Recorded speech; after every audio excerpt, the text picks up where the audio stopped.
आदाब नाजरीन, मैं हूं सैयद अहमद जिलानी और आप देख रहे हैं खबर दोपहर। आज हम बात करेंगे ऑक्सीजन की किल्लत और हुकूमत के इक़दामात की।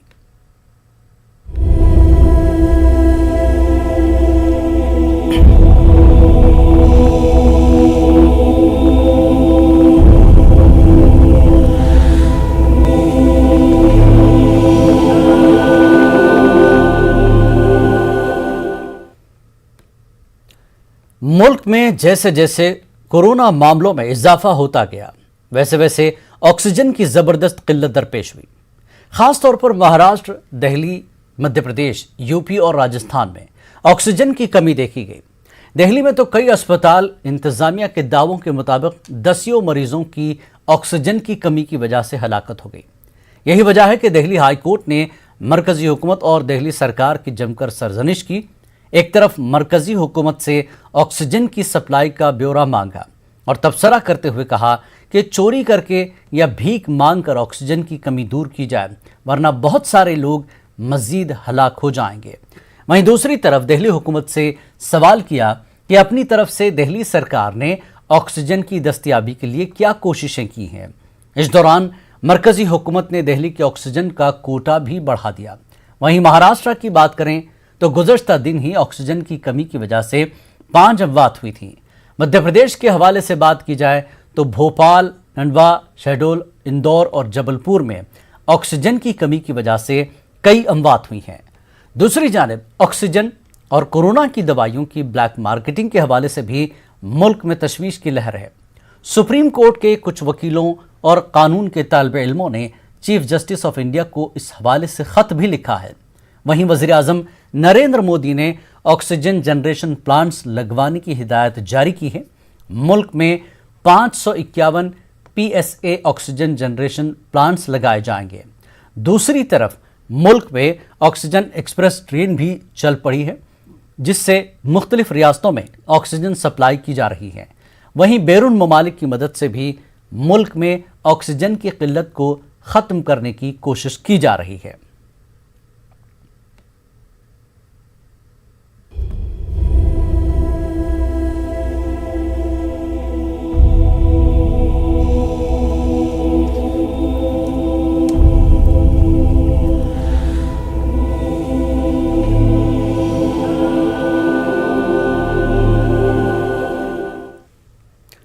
और इस पूरे मामले पर हमारे नुमाइंदे जो खासकर इस पूरे मामले पर नज़र रख रहे हैं कि मुख्तलिफ रियासतों में किस तरह के हालात कोरोना को लेकर है, तो महताब आलम जो कि नुमाइंदा भोपाल हमारे साथ इस वक्त जुड़ चुके हैं और लवली वाधवा हैं जो जयपुर से हमारे नुमाइंदे हैं।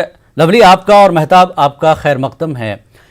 महताब, जिस तरह से मुल्क में कोरोना को लेकर हर रियासत अपने तौर पर कोशिशें कर रही हैं, लेकिन कहीं ना कहीं ऐसा लगता है कि बहुत देर हो गई है। पहली लहर जब थी, जब जो तजुर्बा पहला हुआ था, उसके बाद क्या सरकारों ने नहीं सीखा, या सीखा तो ये लगा कि पहली लहर के बाद यह मामला ख़त्म हो रहा है, आगे कुछ नहीं होगा, घर बैठ जाइए। दूसरी लहर आई तब जाकर पता चला कि बहुत सी चीज़ें मेडिकल को लेकर कई ऐसी कमियां हैं जो हिंदुस्तान में ज़रूरी हैं, उस पर काम करने की ज़रूरत है, ये अब देखने को मिल रहा है। महताब, अगर हम भोपाल की बात करें, मध्य प्रदेश की बात करें, किस तरह की सूरत हाल बनी हुई है मध्य प्रदेश में?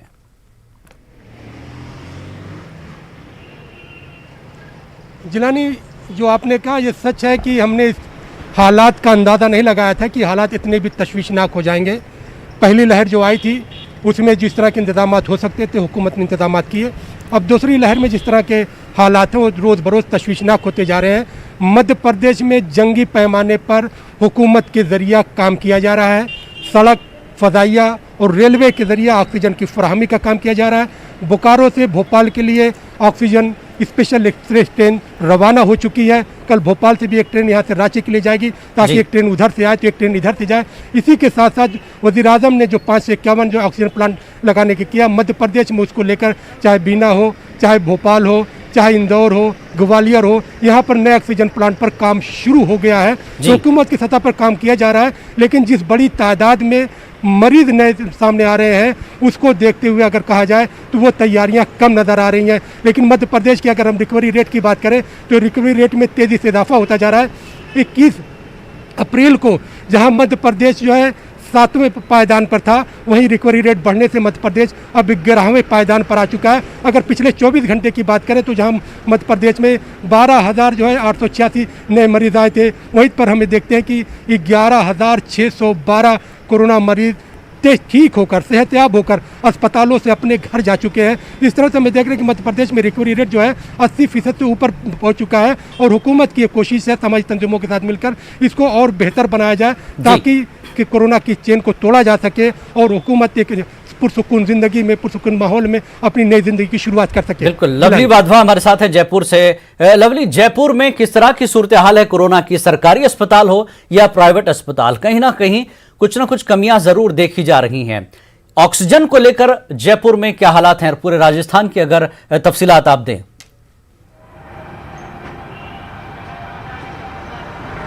देखिए, राजस्थान में ऑक्सीजन की जो किल्लत है वो किसी से छुपी हुई नहीं है। लोग जो हैं वो बेहद परेशान हैं और जो तमाम जो लोग हैं सरकारों से बात कर रहे हैं। जो सरकार है राजस्थान की, उन्होंने अपने 3 कैबिनेट मंत्रियों को आज दिल्ली भेजा हुआ है, जो केंद्रीय स्वास्थ्य मंत्री से, लोकसभा अध्यक्ष से और तमाम उन लोगों से मिलने की वो कोशिश कर रहे हैं ताकि राजस्थान में ऑक्सीजन की सप्लाई को बहाल किया जा सके, सुचारू किया जा सके।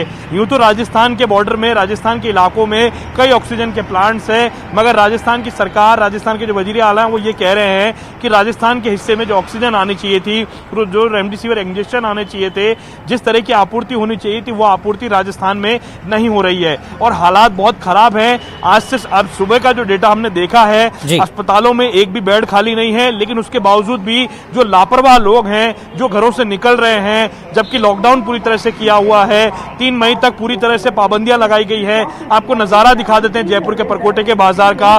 पूरी तरह से बाजार बंद है, रोजगार प्रभावित है, लेकिन उसके बावजूद भी जो हालात हैं वो बेहद खराब होते हुए नजर आ रहे हैं। लोग जो हैं जरूरी काम के नाम पर घरों से बाहर निकल रहे हैं और लगातार जो कोरोना मरीजों का जो आंकड़ा है, अगर जयपुर शहर की बात करें तो 3,000 से ज्यादा डेली रोजाना जो संक्रमित है वो यहाँ पहुंच रहे हैं। अस्पतालों के अंदर ओपीडी में देखने के लिए डॉक्टर नहीं है। कई अस्पतालों के हालात ऐसे हो चुके हैं कि वहां पर बेड छोड़िए, दवाओं की भी किल्लत अब होने लगी है। ऐसे में हालात लगातार खराब होते जा रहे हैं, लेकिन उसके बावजूद भी सरकार लोगों को समझाने की कोशिश कर रही है। सख्ती इस बार जरूर नहीं है, लेकिन जो दवाओं की हालत, जैसा कि आपने ऑक्सीजन का जिक्र किया, ऑक्सीजन को लेकर के तो बेहद चिंताजनक हालात हैं। राजस्थान में सबसे बड़ा जो स्टेट कोविड सेंटर बनाया गया है 500 से ज्यादा बेड का, वो 3 दिन से इस वजह से शुरू नहीं हो पा रहा है क्योंकि वहां पर ऑक्सीजन की सप्लाई, पूरा प्रशासनिक अमला लगा हुआ है, लेकिन ऑक्सीजन की सप्लाई वहां नहीं हो पा रही है, जिसके चलते उस कोविड सेंटर को शुरू नहीं किया गया है। केवल वहां पर बेड्स और तमाम चिकित्सा विभाग के इंतजाम हैं,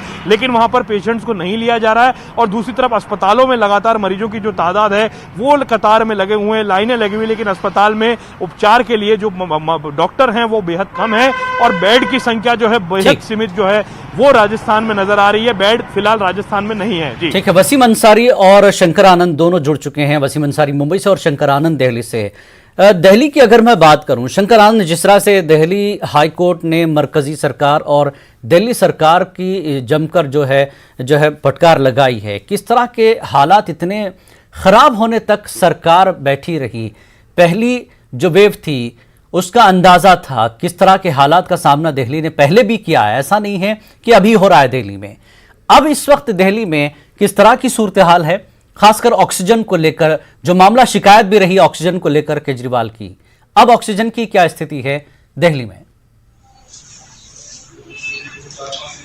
देखिए, राजधानी दिल्ली में जो तमाम जो अस्पताल हैं, यहाँ पर हालात जो है बहुत अच्छा नहीं कहा जा सकता है। जिस तरह से ऑक्सीजन की अगर बात करें तो ऑक्सीजन सिलेंडर की जो संख्या है वो काफी कम है। हालांकि यहाँ पे कोशिश की जा रही है केंद्र सरकार के द्वारा लगातार दूसरे राज्यों से, जैसे कि झारखंड के बोकारो से काफी जो ऑक्सीजन जो है बकायदा वो लाया जा रहा है टैंकर के माध्यम से, ऑक्सीजन एक्सप्रेस के माध्यम से, यानी कि ट्रेन के माध्यम से। और इसके साथ साथ विदेश से भी जिस तरह से बकायदा मदद मांगी गई है, इसके लिए लगातार जो प्रयत्न किया जा रहा है कि राजधानी दिल्ली और एनसीआर का जो हालात है उसमें कुछ बदलाव आए, यहाँ पर लोगों को आराम मिले। जिस तरह से देखा जाए, आगे पिछले कुछ दिनों पहले रोहिणी की अगर बात करें, रोहिणी दिल्ली में स्थित जो एक अस्पताल है वहां पर जिस तरह से 25 से ज्यादा मरीजों की जिस तरह से बाकायदा मौत हुई और वो भी ऑक्सीजन की कमी की वजह से, या बात कर ले सर गंगाराम अस्पताल की बात कर ले, तो इस तरह के हालात जो हैं बहुत अच्छा नहीं किए जा सकते हैं।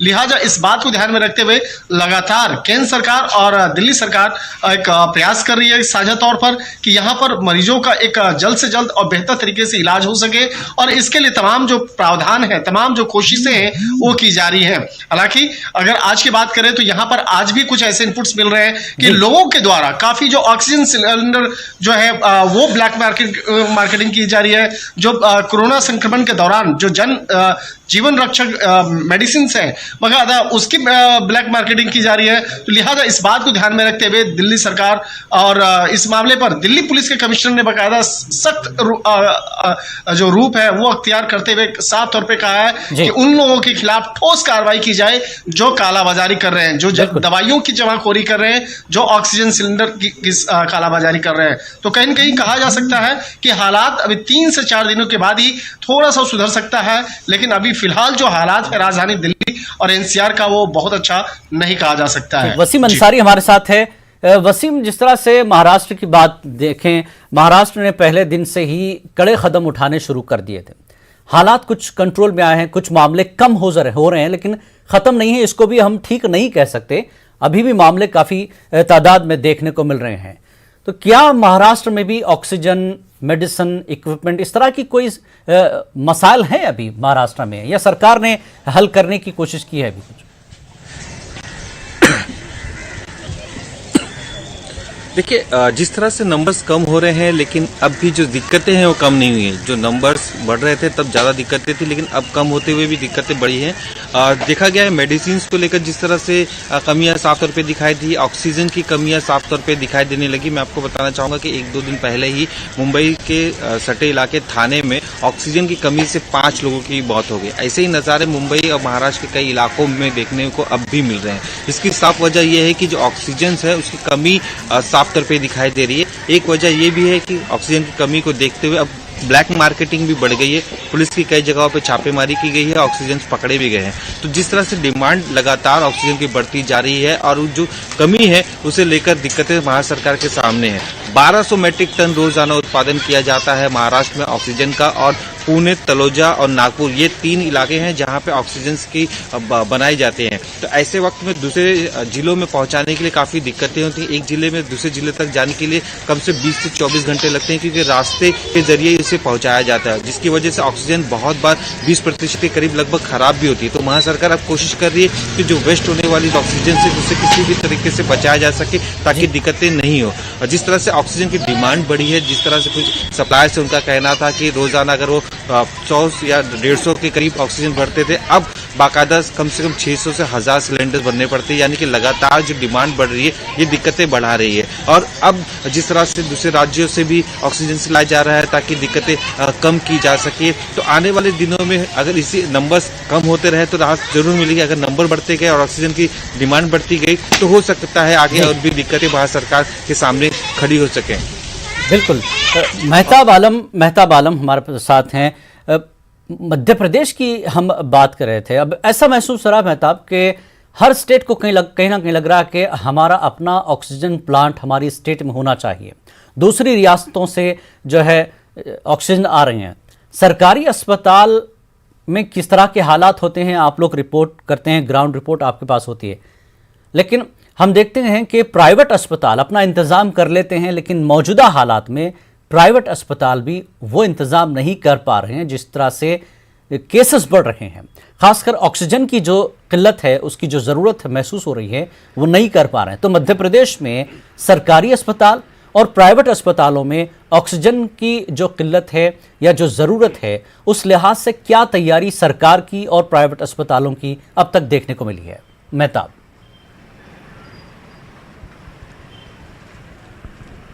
जिलानी मध्य प्रदेश में सरकारी अस्पताल हो या प्राइवेट अस्पताल, ऑक्सीजन की फराहमी का काम हुकूमत की सतह पर एजेंसी बनाकर इसको किया जा रहा है। जगह जगह पे टास्क फोर्स बनाई गई है, लेकिन चाहे सरकारी अस्पताल हो या प्राइवेट अस्पताल, दोनों में हालात नागुफ्ता में बने हुए हैं ऑक्सीजन की कमी की देखते हुए भोपाल एम्स की बात करें, हमीदिया की, जेपी हॉस्पिटल की, यहाँ पर दूसरे इंदौर की बात करें, दूसरे शहरों की बात करें, वहाँ पर बाहर लगा दिया गया बोर्ड की नए मरीजों का दाखिला नहीं मिलेगा। वही भोपाल मेमोरियल हॉस्पिटल की बात करें, जहाँ पर बेड तो है लेकिन वहाँ पर ऑक्सीजन नहीं होने की वजह से मरीजों को दाखिला नहीं दिया जा रहा।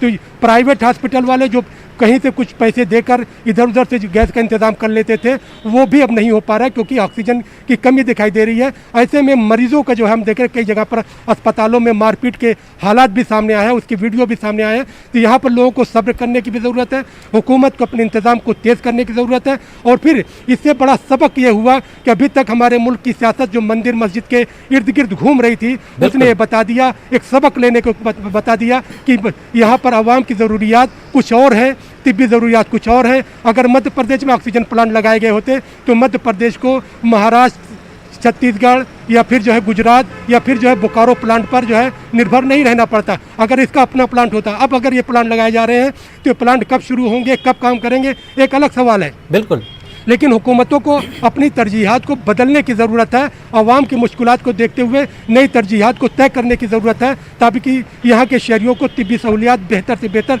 दी जा सके और हमें खुद कफील बनने के लिए दूसरों की तरफ जो है बिल्कुल आत्मनिर्भर बनना पड़ेगा। अब देखिए हमारे पास जिस तरह से ऑक्सीजन बाहर मुल्कों से आ रही है, एक स्टेट में है तो दूसरी स्टेट में नहीं है। लवली सिंह हमारे साथ हैं। लवली, जिस तरह से आपने बहुत सी चीज़ें बताई कि अस्पतालों में बहुत सी कमियां हैं, लेकिन सिर्फ ऑक्सीजन को लेकर हम सुबह ही बात कर रहे थे, मेरठ में तो 21 मौतें सिर्फ ऑक्सीजन की कमी से हुई हैं। तो क्या राजस्थान में भी ऑक्सीजन को लेकर इस तरह की महामारी है? तो कितनी मौतें सिर्फ ऑक्सीजन को ली हुई, क्या कुछ आंकड़े आप बता सकते हैं?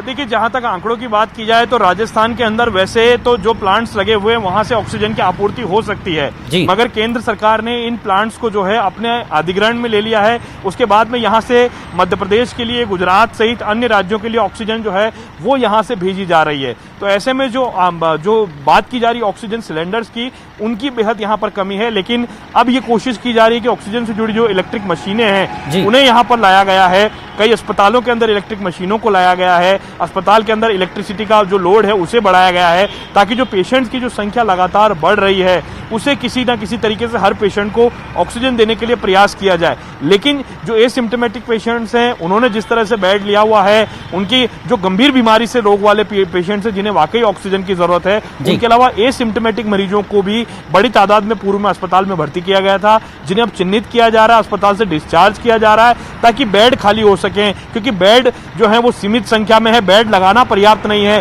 बेड के साथ साथ मेडिसिन और ऑक्सीजन देना भी बहुत महत्वपूर्ण काम होता है। राजस्थान में भी ऑक्सीजन प्लांट लगाने की बात हो रही है, लेकिन वही वाली बात है कि ये ऑक्सीजन प्लांट कब लगेंगे, कब शुरू होंगे। लेकिन राजस्थान के आसपास के जितने जो स्टील के प्लांट्स हैं या और जो प्लांट्स हैं जो भिवाड़ी के इलाके में, भीलवाड़ा के इलाके में है, आसपास के जो इलाकों में, वहां से कोशिश की जा रही है कि जो ऑक्सीजन की सप्लाई है किसी तरीके से सुचारू हो सके।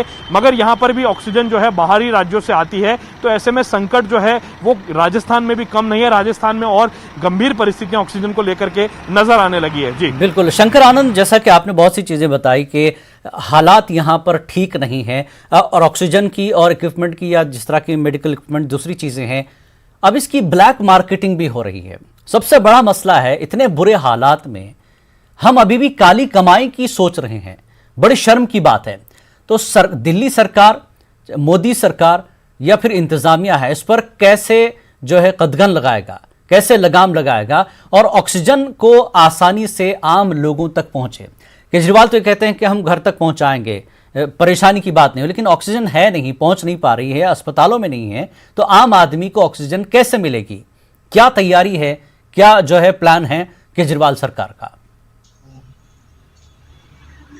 देखिए, केजरीवाल सरकार का जो प्लान है उस प्लान में कहीं न कहीं अब यहाँ पे मामला राजनीतिक हो चुका है, क्योंकि केंद्र सरकार और राज्य सरकार के बीच में जिस तरह से एक बयानबाजी हो रही है तो उसका असर साफ तौर पे यहाँ पे देखने को मिल रहा है। हालांकि एक राहत भरी खबर और एक इस वक्त में आ रही है कि जो आईटीबीपी द्वारा एक अस्पताल बनाया गया है जो केंद्र सरकार के द्वारा, तो इस हॉस्पिटल में एक शुरुआती तौर पर यह प्रावधान किया गया था कि वहां पर कोई भी जो वॉक इन एडमिशन नहीं होगा, यानी कि कोई अचानक कहीं से आ रहा है, अगर वो उसके हालात खराब है तो वह जाके सीधे वहां पर हॉस्पिटल में दाखिला नहीं ले सकता। ऐसा एक प्रावधान किया गया था, लेकिन इस प्रावधान को, जो राज्य सरकार का जो प्रावधान था, उस प्रावधान को हटाते हुए दिल्ली के उपराज्यपाल अनिल बैजल ने कहा कि जो भी मरीज अगर आते हैं, अगर कोई उसके हालात गंभीर है तो उसे सीधे तौर पर एडमिशन लेना चाहिए। तो उस अस्पताल में, जो आईटीबीपी का अस्पताल है, अब इस अस्पताल में ये प्रावधान शुरू हो चुका है। तो कहीं न कहीं दिल्ली और एनसीआर के जो लोग हैं, जो मरीज हैं, जो गंभीर रूप से घायल हो रहे हैं, प्रभावित हो रहे हैं कोरोना संक्रमण की वजह से, तो उनके लिए एक राहत भरी खबर ये कही जा सकती है। और इस मसले पर लगातार कोशिशें की जा रही हैं केंद्र सरकार और राज्य सरकार के बीच में कि आपस में सामंजस्य बना करके दिल्ली के लोगों के लिए, दिल्ली के आसपास के रहने वाले लोगों के लिए एक बेहतर से बेहतर एक जो चिकित्सा व्यवस्था जो है वो बहाल किया जा सके। जी, वसीम अंसारी, महाराष्ट्र में मामले बड़े और अब इस वक्त कुछ हद तक कम हो रहे हैं, तो आपने जैसा कि बताया, लेकिन हालात ठीक नहीं हैं। लेकिन ऑक्सीजन को लेकर सरकारी अस्पताल, जैसा कि मैंने पहले भी सवाल किया था कि सरकारी अस्पताल हो या प्राइवेट अस्पताल, ऑक्सीजन की क्या वाकई अभी भी शदीद किल्लत है महाराष्ट्र में? कैसे मैनेज किया जा रहा है ऑक्सीजन के मामलों को, क्योंकि ऑक्सीजन के जरिए किसी हद तक कई पेशेंट्स को बचाया जा सकता है। तो ऑक्सीजन का मामला महाराष्ट्र में क्या है? और अहम चीज़ ये कि महाराष्ट्र में कई ऐसी समाजी तंजीमें हैं और इनफरादी तौर पर भी कई लोग काम कर रहे हैं, कोरोना पेशेंट्स को बचाने की कोशिश कर रहे हैं, ऑक्सीजन फ्री पहुंचाया जा रहा है। तो ऐसी क्या खबरें आपके पास हैं सरकार की और समाजी तंजीमों की ऑक्सीजन को लेकर?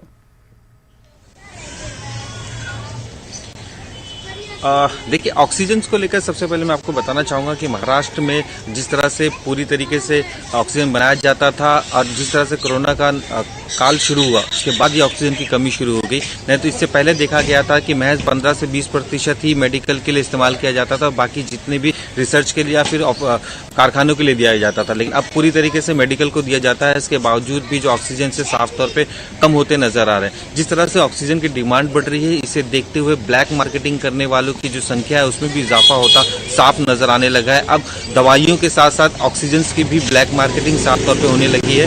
बाकायदा महाराष्ट्र सरकार की तरफ से एफडीओ या पुलिस अधिकारी हैं, उनके विभाग की तरफ से लगातार छापेमारी की जा रही है। महाराष्ट्र के कई इलाकों से ऑक्सीजन की ब्लैक मार्केटिंग करने वालों पर शिकंजा भी कसा किया, उन्हें गिरफ्तार भी किया गया है। लेकिन जिस तरह से महाराष्ट्र में इसकी जरूरत आन पड़ी है और लोगों की जिंदगियां जा रही है, इसे देखते हुए महाराष्ट्र सरकार की तरफ से कई नए प्लांट बनाने की घोषणा भी की गई है। हर सरकारी अस्पताल के पास एक प्लांट बनाने की योजना बनाई गई है ताकि किसी भी तरह से आने वाले भविष्य में ऑक्सीजन को लेकर किसी भी तरह की कोई दिक्कत ना हो। मुंबई में ऐसे ही 14 प्लांट की भी घोषणा की गई है सरकारी अस्पताल में, जो हवा से ऑक्सीजन बनाएगी और रोजाना 200 टन अगर ऑक्सीजन बनते हैं तो इससे लगभग 100 से 200 बेड्स को जो ज़रूरतें हैं वो पूरी हो सकती है। तो ये अपने आप में बड़ा प्लान है। लेकिन जहाँ तक बात करें ऑक्सीजन की, एक तरफ ब्लैक मार्केटिंग हो रही है तो कई ऐसे एनजीओज हैं, कई ऐसे लोग हैं जो अपने पैसे से जमा हुए रकम से या फिर अपनी जो पसंदीदा चीज़ है उसे बेचकर ऑक्सीजन का इकट्ठा करके लोगों तक पहुंचाने का काम कर रहे हैं। तो एक तरफ लोग ऐसे भी हैं जो पैसे कमाने के लिए ब्लैक मार्केटिंग कर रहे हैं, लोगों की जिंदगी से खेल रहे हैं, और कुछ लोग ऐसे हैं कि अपनी जो बची हुई रकम है उससे भी बेचकर लोगों की जिंदगी बचाने की कोशिश कर रहे हैं। तो ये दोनों चीजें खास करके महाराष्ट्र में देखने को मिल रही है। और खास करके जिस तरह से नंबर्स बढ़े हैं उसे लेकर दिक्कतें जरूर है, लेकिन जो टास्क फोर्स है महाराष्ट्र की, उनकी जो नजरें बनी हुई है खास करके महाराष्ट्र में किस तरह से नंबर पर कंट्रोल किया जाए। मुंबई में पिछले कुछ दिनों से 2 दिनों से लगातार हमने देखा है जो आंकड़ा है 10 से 5,000 के करीब होता हुआ नजर आ रहा है। महाराष्ट्र के ऐसे इलाके हैं जैसे नागपुर हो, पूना हो, अमरावती हो, वहां पे किस तरह से नंबर से उस पर ध्यान दिया जा रहा है। साथ ही जो वैक्सीन है उसे लेकर भी किस तरह से संख्या बढ़ाई जाए, इस पर खास करके महाराष्ट्र सरकार ने तवज्जो दिया है। यही वजह है कि महाराष्ट्र में एक दिन में 5 लाख से भी ज्यादा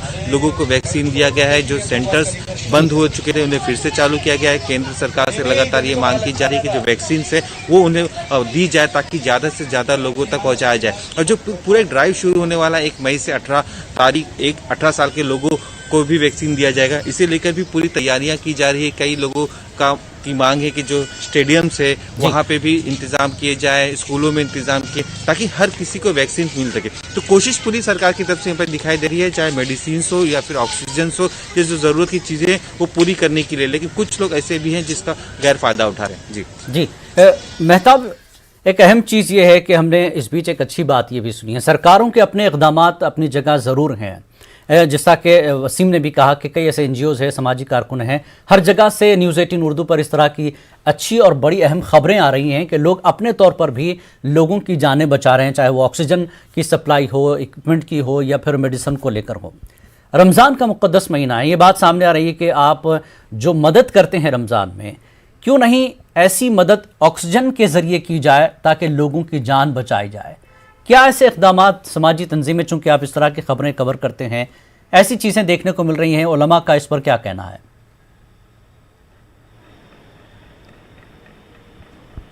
जिलानी हम बता दें कि मध्य प्रदेश के उलमा ने, भोपाल दारुल क़ज़ा मसाजिद कमेटी और दारुल इफ्ता के उलमा ने पहले ही जैसे रमज़ान शुरू हुआ था तभी ये कह दिया था कि अपनी ज़कात का, सदक़े का, पैसे का इस्तेमाल मरीज़ों के इलाज पर करें। आप अपने पड़ोसियों पर ख्याल रखें, अस्पतालों में जाकर मरीज़ों की खबरगिरी करें। तो उसका एक मुस्बत नतीजा में देखने को मिल रहा है कि मध्य प्रदेश में चाहे हमारी मुस्लिम ऑर्गेनाइजेशन हो या हिंदू ऑर्गेनाइजेशन हो, वो बड़ी तादाद में सड़कों पर निकलकर आवाम की मदद कर रहे हैं। हुकूमत की मदद के साथ साथ उनका अपना तरीक़ाकार है, चाहे ऑक्सीजन पहुँचाने का हो, अस्पतालों में खाना पहुँचाने का हो या फिर इनफरादी तौर पर दवाओं को मुहैया करने का मामला हो, तमाम लोग काम कर रहे हैं। यही वजह है कि मुश्तरका कोशिशों का नतीजा है कि मध्य प्रदेश में रिकवरी रेट जो है वो तेज़ी से उसमें इजाफा हुआ है। मध्य प्रदेश जहाँ 7वें पायदान पर था, अब वो 11वें पायदान पर है। तमाम तरह की कोशिशें की जा रही हैं ताकि अवाम के साथ मिलकर तमाम तरह की सियासत को ख़त्म कर सिर्फ एक मकसद इंसान की ज़िंदगी को बचाने का लेकर इस वक्त चल रहा है और उसमें एक मुस्बत नतीजा हमें देखने को मिल रहा है। हुकूमत के साथ साथ अवाम भी सड़क पर उतर चुके हैं और काम कर रहे हैं और यही वक्त की ज़रूरत भी है कि अगर कोरोना के स्याह बादल आसमान पर छाए हुए हैं, आफ्ताब गुरूब हो रहा है, तो हमें कहने की ज़रूरत नहीं है कि आफ्ताब छुप गया तो क्या, सुबह 9 ज़रूर आएगी। शर्त है यही, मगर वक्त का थोड़ा इंतज़ार कीजिए। हमें सब्र का, तहम्मुल का मुजाहरा करना है और जो भी हमारे पास ज़राए हैं, जो वसाइल है, उससे कोरोना मरीजों को बेहतर से बेहतर इलाज करना और उनके जो ज़रूरत लोग हैं उनके लवाहिकीन को मदद करना, ये हमारी वक्त की ज़रूरत है। बिल्कुल, बहुत अच्छी बात। सरकारें जो इक़दाम कर रही हैं वो अपनी जगह है, लेकिन हम इंसानियत के नाते हम अपने तौर पर क्या कोशिशें कर सकते हैं? बहुत से लोग कर भी रहे हैं, ये मिसाल कायम कर रहे हैं हिंदुस्तान में कि हम अपने तौर पर भी किसी को बचा सकते हैं। तो मेहरबानी कीजिए कि ऐसे वक्त ब्लैक मार्केटिंग, पैसा कमाने का ये वक्त नहीं है, काला धन जमा करने का ये वक्त नहीं है। मुल्क बचेगा, लोग बचेंगे तो आगे कमाई के रास्ते बनेंगे, लेकिन ऐसी मजबूरी की हालत में लोगों का फ़ायदा न उठाया जाए। आप चारों भी अपना ख्याल रखें, क्योंकि आप लोग ग्राउंड रिपोर्ट देते हैं, बाहर जा रहे हैं, देख रहे हैं। हम सलाम करते हैं ऐसे लोगों को जो इस मुश्किल घड़ी में एक दूसरे के साथ खड़े हैं। कोरोना से लड़ाई हम सब की है, इसलिए वसीम अंसारी, आप, शंकर आनंद और मेहताब आलम, लवली वाधवा, आप चारों का बेहद शुक्रिया। अपना ख्याल रखें। तो